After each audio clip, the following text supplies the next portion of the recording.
Hello, my name is Claire Lawrence, and I have the word from the Fourfold Order of Worship. So, in my section of the service, we're going to start with the reading of John 16:8. The Lent season, as you've probably read from Calendar's book, and you obviously might just know, is a season of reflection and just like preparation for the day Easter when Christ returns or when he rose. But it's also very closely tied to baptism, which I actually, for some reason, did not connect until I read this and started doing some research. So I thought that was pretty interesting. So I talk about that in here as well. But I want to start with my section of the service with reading John 16:8. And it says, "And when he comes, he will convict the world of its sin and of God's righteousness and of the coming judgment." I want to focus on this first because, as the book says, the first Sunday service is usually pretty comparable or close to the Ash Wednesday service, which takes place before the first Sunday service. And that service is basically a pretty solemn service. It's reflecting on death and the fact that we can't ignore it, even though a lot of us choose to.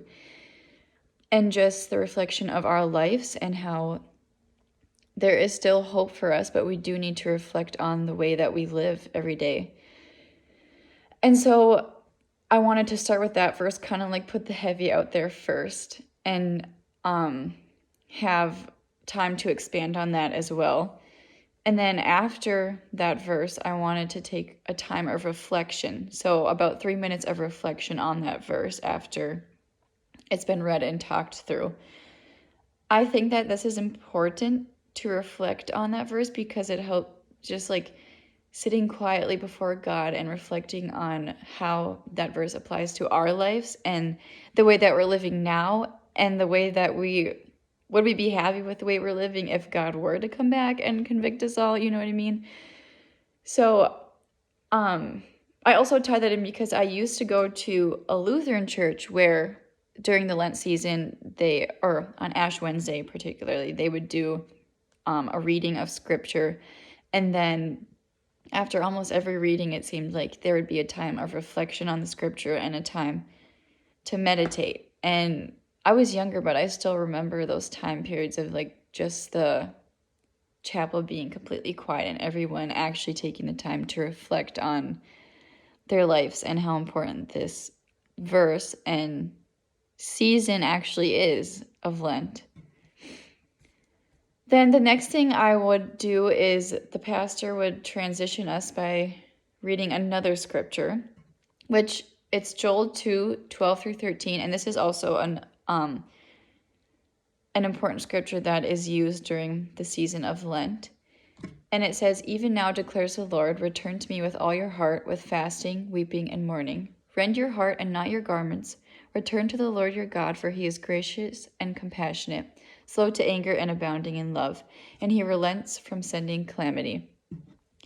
So I chose this verse because Lent is the season of reflecting on like death in our lives, but it's also reflecting on the goodness that God can still do in our lives and the things that God has to come for us and for the world.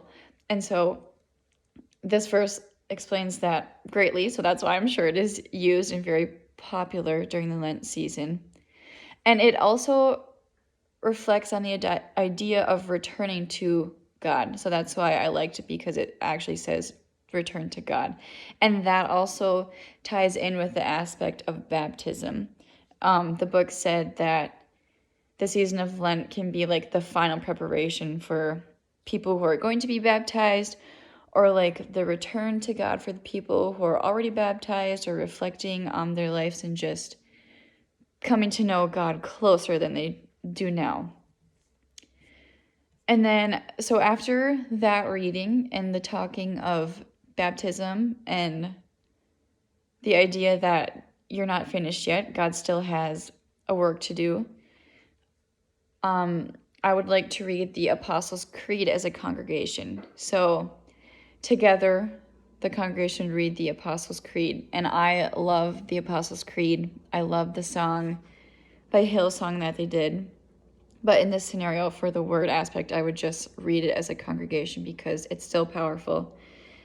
It's even, I think, sometimes more powerful just like declaring scripture together as a body. And I chose this creed because it also ties into the aspect of baptism and renewing and reflecting on our lives as we anticipate God's rising Easter Sunday. So after the corporate reading of the creed, I then have a closing prayer. So the closing prayer of blessing will be prayed over the congregation. And then after that, I have the transition into communion, which was not my part, but I just put it in there anyway. So you see what's coming next. But yep, that's my order. Thank you.